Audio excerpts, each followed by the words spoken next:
नमस्कार दोस्तों, स्वागत है आपका। कैसे हो आप सभी लोग? आशा करती हूँ आप सभी लोग अच्छे होंगे, मस्त होंगे। तो दोस्तों, थंबनेल से आपको समझ आया होगा कि आज का टॉपिक कौन सा रहने वाला है, जो कि है संसार एक माया है ना। अभी हम सभी को पता है कि हम जिस दुनिया में अभी रह रहे हैं, यहाँ एक मूवी चल रही है और ये सिर्फ और सिर्फ क्या है ना, एक माया है ना। तो इसको हम थोड़ा आज डीपली जानने की कोशिश करेंगे दोस्तों। मैं पूरी कोशिश करूँगी कि वीडियो बहुत शॉर्ट रहे और शॉर्ट वे में मैं आपको समझाने की कोशिश करूँगी दोस्तों। तो शॉर्ट वे में हम थोड़ा सा डीपली समझने की पूरी कोशिश करेंगे। तो चैनल को सब्सक्राइब कीजिए, वीडियो को लाइक कीजिएगा, कमेंट कीजिएगा और दोस्तों लास्ट तक वीडियो में बने रहिएगा ताकि आपको समझ में आए कि संसार एक माया है। तो इट मीन्स मतलब क्या है। तो पूरा डिटेल वीडियो देखिए ताकि आपको समझ में आ जाएगा। तो फिर दोस्तों स्टार्ट करते हैं वीडियो। तो दोस्तों आज हम जिस विषय पर बात करने जा रहे हैं वो है ना, एक संसार एक माया है, ठीक है। अब ये वाक्य आपने कई बार सुना होगा, पर क्या आपने कभी सोचा है कि आखिर इसका मतलब क्या है? क्या सचमुच यह पूरा संसार माया है? और अगर यह माया है तो फिर हम इसमें जी क्यों रहे हैं, है ना। अब ये सवाल तो हमको कभी कभी लगता है ना, अगर हम अकेले में सोचें तो जब हम सोचते हैं कि भाई ये तो मूवी चल रहा है, सब कुछ है ना, ये सब कुछ ही अलग चल रहा है, तो फिर हम इसमें क्या कर रहे हैं? मुझे तो फिर यहाँ पे नहीं होना चाहिए। ऐसा भी कभी कभी हम मतलब हमारे दिमाग में सोच आ जाती है ना। तो मैं आपसे पूछना चाहती हूँ दोस्तों कि आपने कभी ऐसा अनुभव किया है क्या फिर कि जिस चीज को आपने अपनी जिंदगी की सबसे बड़ी खुशी समझा, वही कुछ समय बाद बेकार लगने लगेगा? थोड़ा सा सोचिए दोस्तों, है ना। आप समझो जरा, संसार का अर्थ क्या है? यह जो हम देखते हैं, घर, परिवार, रिश्ते, धन, दौलत, सुख, सुविधाएं, सब संसार का हिस्सा है। अब ये भी हमें पता है। लेकिन दोस्तों, शास्त्र कहते हैं कि ये सब क्षणभंगुर है, मतलब कुछ समय के बाद में ये नहीं रहने वाला, यानी कि टिकाऊ नहीं है। हम सभी को पता है कि ये आज ना कल सब कुछ हमसे पूरी तरह से छीना जाएगा। अब ये छीना जाएगा बोले तो क्या कोई ले लेगा हमसे? नहीं। हमें भी पता है कि एक दिन हमें भी ये सब कुछ छोड़ के चले जाना है, तो सब कुछ यहीं पे ही रहने वाला है ना। तो ये जो भी है ना, जैसे कि धन दौलत, घर परिवार, रिश्ते, सुख सुविधाएं सॉरी, तो ये सब कुछ क्या है ना दोस्तों, कुछ समय का है ना। ये मतलब टिकाऊ नहीं है।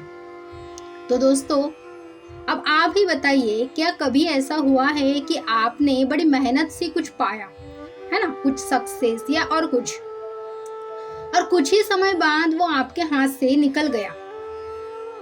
क्या उस समय आपको दुख हुआ?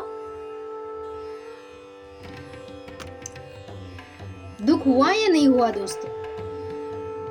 तो फिर क्या है ना दोस्तों, हमें तो सब पता है कि यही है संसार की माया। यह हमें लुभाता है, फंसाता है और फिर क्या करता है ना, छोड़ देता है। तो ये इसको हम क्या कह सकते हैं ना दोस्तों, माया का जाल। अब समझो इसको थोड़ा सा। माया क्या करती है दोस्तों, है ना। माया क्या करती है? माया हमें बार बार आकर्षित करती है ना, उसकी तरफ। जैसे तितली दीपक की लौ को देखकर उसकी ओर खींचती है ना। पता है ना, हमें देखा है ना हमने। तो वैसे ही इंसान माया की ओर खींचने लगता है। हम भी इस माया में ही फंसे हुए हैं। मतलब समझो ना, कभी हमने अगर कुछ अच्छी चीजें करने का दिमाग में लाया भी तो एकदम से एक सेकंड भी नहीं लगेगा दोस्तों, और एकदम से बुरी चीज आएंगी, है ना। अब बुरी चीज बोले तो क्या, वही है फिर माया। वो हमें अच्छी चीज करने के लिए रोक रही है ना। आपने भी देखा होगा दोस्तों, जैसे कि भगवान गौतम बुद्ध है, जब वो उनकी साधना में थे तो कितने वो रंभा उर्वशी, मतलब हम उनको अभी दिखाया जाता है ना, जब हम कोई उनकी मूवी देखते हैं या उनकी कोई एक सीरियल ऐसा जो कुछ उनका जो एक आधा कोई ऐसा सीरियल वगैरह रहा तो उसमें हम देखते हैं दोस्तों, और उनके बुक में भी हमने कई बुक में पढ़ा भी है कि जब भगवान गौतम बुद्ध जब साधना करते हैं तो कैसे कैसे उनके आजू बाजू में वो जो एक माया रहती है वो आती है ना, लेकिन वो माया पार कर ही लेते हैं। तो वैसे ही हमें कुछ ऐसी तरह से कुछ करना है, तभी जाके हम इस माया की जाल में पूरी तरह मतलब फंसेंगे नहीं। अब सोचो दोस्तों, अब देखो, अब ये माया तो अपने को खींचती है उसकी तरफ, है ना।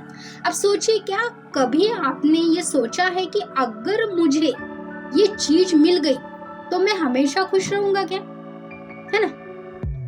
आप ही सोचो ना, अगर आपको आईफोन लेना है ना, अब आईफोन लेने के पहले आप जितने एक्साइटमेंट में रहते हो, आईफोन आने के बाद में 1 दिन 2 दिन 3 दिन, चलो ले लो अभी 8 दिन, ठीक है, 8 दिन तक आप बड़े फॉर्म में रहते हो, बड़े खुश रहते हो, हाय मेरे पास आईफोन है, ये वो मस्त, क्या क्या नहीं करते हो आप उस 8 दिन में। अब वो 8 दिन के बाद में जो आईफोन लेने के पहले जो खुशी आप में थी, जो एक्साइटमेंट आप में थी, वो 8 दिन के बाद में वैसी ही होती है क्या दोस्तों। आप ही समझो, आप खुद उतने समझदार हो, आपको तो पता है हर एक चीज, है ना।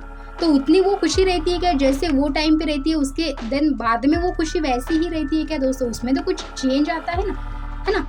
तो और जब वो चीज मिली तो क्या सचमुच वो आप मतलब खुशी में रहते हो क्या, नहीं। तो यही है दोस्तों माया की सबसे बड़ी चाल। माया मतलब क्या ना, उलझाती है हमें। अब वो हमें असली जो सुख है, सुख से दूर ले जाती है और क्षणिक सुख में उलझा देती है। जैसे कि अभी मैंने बताया आईफोन का, है ना। अब ये आईफोन तो आपको ही पता है कि भाई ये तो लाइफ टाइम का मेरी खुशी का रीजन नहीं है, लेकिन वो 5 मिनट की खुशी के लिए हमको ऐसा कुछ ये माया उलझाती है दोस्तों, है ना, कि उसको, और हमको पता भी है कि ये हमारे लाइफ टाइम खुशी नहीं रहती। लेकिन देखो अभी इसकी चाल देखो, है ना, ये देखो हमें कैसे उसकी जैसे उसके जाल में फंसाते रहती है। अब देखिए दोस्तों, शास्त्रों जो है, हमारे जो शास्त्र है, अब शास्त्रों की अगर हम दृष्टि से देखें, उस नजर से देखें, तो भगवत गीता में भगवान श्री कृष्ण जी ने क्या कहा है, समझो जरा। माया से पार पाना आसान नहीं है दोस्तों, मतलब माया को पूरी तरह से पार करना आसान है क्या, नहीं। पर जो मेरे शरण में आता है वही इसे जीत पाता है ना। जैसे भगवान श्री कृष्ण जी कहते हैं कि माया से पार पाना आसान नहीं है, पर जो मेरी शरण में आता है वही इसे जीत पाता है। अब आप बोलेंगे कि फिर क्या करना चाहिए। अब भगवान ने क्या बोला कि तुम मेरी पूजा करते हो, चलो ठीक है, अच्छी बात है, लेकिन जो मेरा लास्ट मैसेज भगवान श्री कृष्ण का अगर हम देखें ना दोस्तों, तो हम सिर्फ गीता पढ़ते हैं, गीता को अगर हम डीपली समझे ना, तो भगवान श्री कृष्ण के जितने भी मैसेज है, अगर उसको हम थोड़ा सा डीपली समझे ना, तो उनका जितने भी मैसेज उन्होंने भगवत गीता में हमें दिए हैं ना, तो वो सारे मैसेज एक ही पॉइंट कर रहे हैं। कौन सा पॉइंट?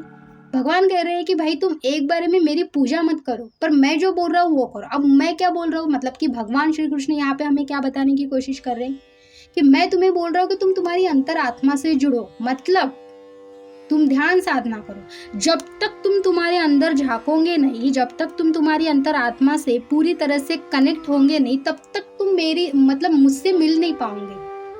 समझ लो, भगवान श्री कृष्ण हमें ये नहीं बताते हैं कि भाई तू मेरे जैसी मेरी पूजा कर करके, नहीं, वो हमें बताते। आप सोचो, एक एग्जाम्पल लेंगे यहाँ पे, मुझे अभी एक याद आ रहा है एग्जाम्पल। अभी देखो, आपको विराट कोहली बनना है ना।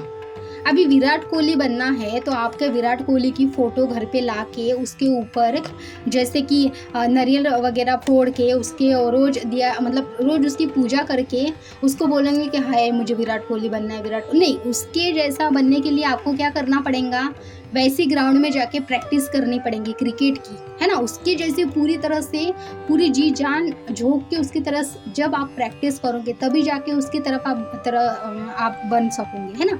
अब देखो, हमें जो कि हमारे शिव भगवान है, उन्होंने भी कितना प्यारा मैसेज दिया। कभी आपने सोचा है क्या दोस्तों, शिव भगवान हर वक्त ध्यान में रहते, वो तो इतने बड़े देवों के देव, महादेव बोलते हैं हम उसे, है ना।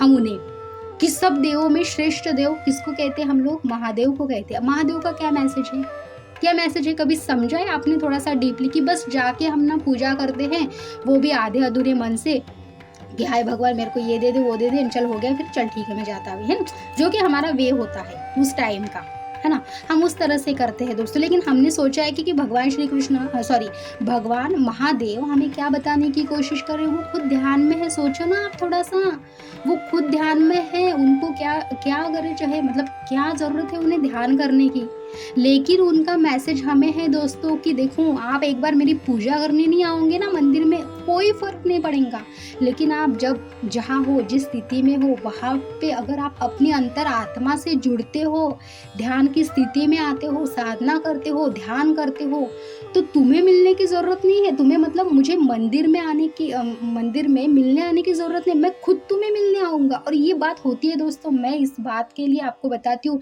ये जो बात मैं आज बोल रही हूँ ना, ये बात 101% होती है दोस्तों। पता है क्यों? क्योंकि जब आप आपकी अंतरात्मा से जुड़ते हो ना, तब आपको मंदिर जाने की मतलब आपकी वो जो एक है ना मंदिर जाने की वो जो हमें इच्छाएं होती है, वो अपने आप खुद ब खुद कम होती है। क्योंकि हमें लगता है कि नहीं भाई, हम वहाँ जाके क्यों भगवान से मिले, भगवान तो सीधे हमारे पास ही आके हमें जो मैसेज चाहिए वो देते हैं। जो कि हम लोग बात करते तो हम कभी कभी उनको नाम रखते हैं दोस्तों, लेकिन देखो कभी भी किसी सोल को, किसी आत्मा को नाम रखना नहीं है। पता है क्यों?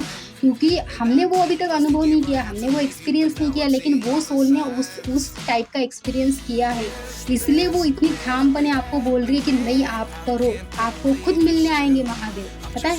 और ये मैं आज क्यों बोल रही हूँ दोस्तों कि ये एक्सपीरियंस मेरे साथ भी हुआ है। तो अगर आपको सच में भगवान हमारे महादेव बोलो, हमारे श्री कृष्ण जी बोलो, और जितने भी भगवान हैं उनके अगर सच में आपको साक्षात दर्शन चाहिए ना दोस्तों, तो एक बात मैं आज आपको बोल रही हूँ कि आप ना आपके अंतरात्मा से जुड़ो। जबकि आप ध्यान में उतरोगे, पूरी तरह से अपनी ध्यान करोगे ना दोस्तों, मतलब कि जो मेडिटेशन हम बोलते हैं, अपने अंतरात्मा से जुड़ते, पूरी तरह से हमारी सांसों पे ध्यान देते, तब जाके हम हमारे डायरेक्टली भगवान से कनेक्ट होते हैं। और हमें जो चीज़ चाहिए, जो हमारे लिए सही है, जो हमारा पर्पस है, और जो हमें मतलब उस क्षण के लिए हमें क्या मैसेज के, हमारे क्या सवाल के जवाब है, हम बिना पूछे हमारे जो ये जितने भी भगवान हैं वो हमें दे देते हैं दोस्तों। तो इसलिए मैं आपको हर एक वीडियो में क्यों बोलती हूँ कि आप ध्यान करो, मेडिटेशन करो, साधना करो, है ना, नाम मंत्र जब भगवान का नाम कुछ नहीं लेना, अपने अंतरात्मा से जोड़ना। इट मीन्स अपने जो your breathe is your first गुरु, अपनी जो सांस है वो आपकी पहली गुरु है, उससे जुड़ो आप। वो आपको दिखाएंगी भगवान का, वो आपको भगवान के दर्शन दिलाएंगे।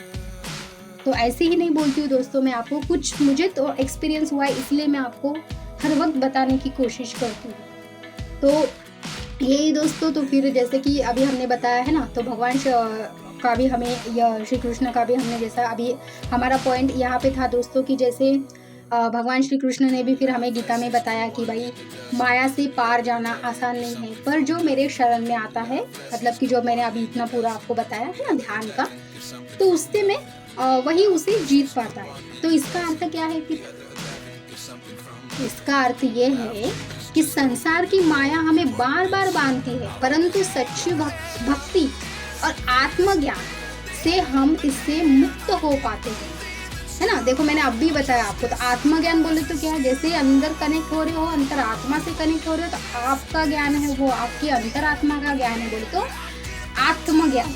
देखो नाम क्या है ना, आत्मा, बोले तो आपके अंदर का ज्ञान, आपकी आत्मा का ज्ञान, वो सिर्फ और सिर्फ आपका रहेगा, ना कि किसी पुस्तक से, ना किसी ग्रंथ से, ना किसी जितने भी ये होते हैं हमारे वेद पुराण, उससे नहीं, वो सिर्फ और सिर्फ आपका होगा। क्यों? क्योंकि आपके सोल को सब कुछ पता है पहले से, बस थोड़ा सा उसको अगर आप उसमें थोड़ा सा डीपली जानने की कोशिश करोगे ना दोस्तों, तो बड़े आसानी से वो आपको मिल सकता है। तो दोस्तों मैं आपको अभी फिर से यहाँ पे मैं आपको एक पूछना चाहती हूँ कि क्या आपने कभी सोचा है क्या कि जब मृत्यु होंगी तब ये घर दौलत रिश्ते और ये सारी चीज़ें आपके साथ जाएंगी? आएंगे क्या हमारे साथ में? नहीं ना, आएंगी नहीं ये चीज़ें हमारे पास साथ में, है ना। तो फिर ये सब क्या है ना दोस्तों, ये सब कुछ जो है ये स्थायी है। स्थायी कैसे हुआ? अब देखो, अब हमको अनुभव से सीखना, एक्सपीरियंस से जब हम सीखेंगे समझेंगे ना, तब हमको क्या है ना समझ में आएगा। अब दोस्तों देखो, अगर आप गौर करें, है ना, अनुभव से अगर हम सीखेंगे, तो अगर आप दोस्तों गौर करोगे थोड़ा सा, तो जीवन क्या है ना, एक सपना जैसा है ना, एक ड्रीम है हमारा जो अभी जीवन चल रहा है वो। जब हम सोते हैं तो सपने में सब कुछ वास्तविक लगता है, होता है ना दोस्तों, आपके साथ में भी ऐसा। पर नींद खुलते समय, जब हमारी नींद खुलती है तो क्या होता है ना, सब कुछ झूठ लगने लगता है ना। क्या आपको कभी ऐसा सपना आया है जो इतना सच्चा लगा कि जागने पर आपको कुछ देर विश्वास ही नहीं हुआ कि हाय यार ये सपना था या हकीकत थी। बस ठीक वैसे ही यह संसार है दोस्तों, जीवन का सपना और इसकी माया। समझ लो आप ये सारी चीजें थोड़ा सा डीपली समझोगे ना दोस्तों, बड़ी आसानी से समझ में आएंगी, कोई ज्यादा हार्ड नहीं है। मैं बहुत इजीली आपको समझाने की कोशिश कर रही हूँ दोस्तों। अब माया से परे कैसे जाना है फिर हमें? अब तो ये बहुत इंपॉर्टेंट सवाल है ना, बहुत महत्वपूर्ण सवाल है। तो अब सवाल ये है कि अगर संसार माया है तो फिर हमें क्या करना चाहिए, है ना। भागना नहीं है दोस्तों, क्योंकि हमें मध्य मार्ग में रहना है। हमें जंगल में जाके कुछ करना है क्या? जरूरत नहीं। त्यागना भी नहीं है, हमें त्यागना नहीं है, हमें फैमिली के साथ में रहना है। हमारी जो रिस्पॉन्सिबिलिटी है वो निभा के हमें ये सारी चीजें करनी है, मतलब कि माया के परे जाना है, बल्कि सत्य को पहचानना है। क्या आपने कभी मन में सोचा कि असली शांति कहाँ है? मैं आपसे सवाल कर रही हूँ दोस्तों कि आपने कभी सोचा है क्या कि भाई, कभी मन में ऐसा एक सवाल आया आपके कि भाई असली शांति कहाँ है? क्या पैसा, नाम, शोहरत से शांति मिलती है दोस्तों, या फिर ध्यान और भक्ति से मिलती है ना। माया से पार पाने का एक ही उपाय है। अब समझो दोस्तों इसको, जब हम माया को अगर उससे भी पार जाने का अगर सोचेंगे ना, तो एक उपाय है दोस्तों। अब समझो ये कौन सा उपाय है? ध्यान और ध्यान साधना, है ना। रोज कुछ समय खुद के भीतर जाना, सत्संग और ज्ञान जैसे सच्चे गुरु और शास्त्रों से मार्गदर्शन लेना। देखो, हम ध्यान करेंगे, हम अपनी अंतरात्मा से जुड़ेंगे, लेकिन मैंने इसके पहले भी आपको कहा था कि जितना भी ज्ञान है, जितने भी स्पिरिचुअल बुक है, वो पढ़ो आप। हर एक गुरु का अलग अलग एक्सपीरियंस, तब जाके आप पूरी तरह से कनेक्ट होंगे, और क्या पता आपके कई सवालों के जवाब वहां पे भी होंगे, है ना। कैसा होता है ना दोस्तों, हम कभी कभार ध्यान जब करते हैं ना, तब हमारे कुछ सवालों के जवाब, इसलिए क्यों बोलते हैं ना, मेरे गुरु ने ना दोस्तों 3 बातें बताई है कि ध्यान करो, है ना, स्वाध्याय करो और सज्जन सांगत्य करो। बोले तो मेडिटेशन करो, है ना। स्वाध्याय बोलो तो बुक पढ़ो, बुक रीडिंग। अब बुक रीडिंग बोले तो स्पिरिचुअल बुक, जो कि जितने भी गुरुज हैं हमारे, उन सब गुरु के बुक पढ़ो। उसके बाद में सज्जन सांगत्य, बोले तो अभी आप ध्यान कर रहे हो, बुक पढ़ रहे हो, फिर उसके बाद में एक्सपीरियंस तो आएंगे आपको। कभी कभी ऐसे एक्सपीरियंस होंगे कि वो आपको नहीं समझ में आएंगे, तो उसके लिए आपको सज्जन सांगत्य करना पड़ता है। अब ये सज्जन सांगत्य क्या है दोस्तों, कि आप किसी के साथ में, मतलब कि अगर आप हो, आपके फैमिली में बोलो, या अदर आपका कोई फ्रेंड हो, वो भी स्पिरिचुअल हो आपके जैसा सेम, है ना, तो उसके साथ में आप वो पूरा एक्सपीरियंस शेयर कर रहे हो। तो आपका एक आधा क्वेश्चन जो आप अभी तक उसको बोले नहीं, तो इनडायरेक्टली ना वो आपके पास में आंसर आ जाएगा, है ना, उस क्वेश्चन का जो आपके दिल में था, उस ध्यान में, उस स्वाध्याय में जो आपको क्वेश्चन पढ़ा था, वो जो आप वो क्वेश्चन के बारे में सोच रहे थे, उसका आंसर जानने की कोशिश कर रहे थे, वो आंसर इनडायरेक्टली आपको किसी के भी वे में मिल सकता है, किसी के भी थ्रू मिल सकता है। ये होती है दोस्तों सज्जन सांगत्य वाली बात, मतलब कि सज्जन सांगत्य में ये सारी चीजों के आंसर हमें मिल सकते हैं, है ना। तो ये होता है दोस्तों निस्वार्थ सेवा। अब निस्वार्थ सेवा क्या? दूसरों की मदद करना, जिससे आत्मा शुद्ध होती है ना। दूसरों की जितनी हम सेवा करेंगे ना, उससे क्या होता है ना, हमारी जो अंतर आत्मा है वो पूरी तरह से शुद्ध होती है। भक्ति, परमात्मा से जुड़ना, क्योंकि वही माया से पार ले जाने वाला है। बोले तो अपनी अंतर आत्मा से जुड़ना, हमारे अंदर जो बैठे हुआ भगवान है उससे जुड़ना, वही हमें क्या करता है दोस्तों, माया के परे ले जाता है ना। समझ लो आपको जो समझ में आ रहा है, पूरा डीपली समझोगे ना तो समझ में आएगा। तो दोस्तों संसार सचमुच क्या है ना, फिर अभी इतना सब कुछ हमने जाना है ना, कि कैसे हमें माया अपने आप में उलझाती रहती है। तो दोस्तों संसार जो है वो सचमुच क्या है ना, एक माया है। अभी तो हमें इतना सब कुछ सुनने के बाद में तो समझ आए होंगे कि हाँ भाई, ये सब कुछ जो चल रहा है अभी, ये है माया, है ना। यह हमें बंधन में रखता है, पर जब हम सत्य को पहचान लेते हैं तब हम इस माया से पार जा सकते हैं दोस्तों। जब हम अपनी अंतरात्मा से कनेक्ट होते हैं, आत्मज्ञान को समझते हैं, हमारी आत्मज्ञान को समझते हैं, तब ये जो सारा जो कुछ भी चल रहा है ना अभी और वो जो सत्य को हम जब पहचान लेते हैं ना दोस्तों, तब ये माया से पार हम जा सकते हैं। अब मैं आपसे पूछती हूँ दोस्तों कि क्या आप चाहते हैं कि आपका जीवन केवल इस माया में उलझा रहे, या फिर आप आत्मा और परमात्मा के असली मिलन की ओर बढ़ना चाहोगे? आपको लगता है क्या कि भाई मेरा जीवन आगे चलना है, मैं ये माया को छोड़ के मुझे भी ये सारी चीज़ें अपनानी है ना? तो अगर आपको सच में ये सारी चीज़ें की ओर बढ़ना है दोस्तों, है ना, परमात्मा से अगर आपको मिलन करना ही है, तो ज़रा सोचिए और अपने विचार जो भी आपके विचार है वो मुझे कमेंट में ज़रूर बताइए दोस्तों। तो दोस्तों यही था कि कैसे हमारी आत्मा है, कैसी हमारी परमात्मा से मिल सकती है ना। तो बस दोस्तों आज की वीडियो में इतना ही। अगर वीडियो अच्छा लगा हो तो प्लीज़ वीडियो को लाइक कीजिए, शेयर कीजिए, कमेंट कीजिए। तो मिलते हैं फिर दोस्तों अगले वीडियो में।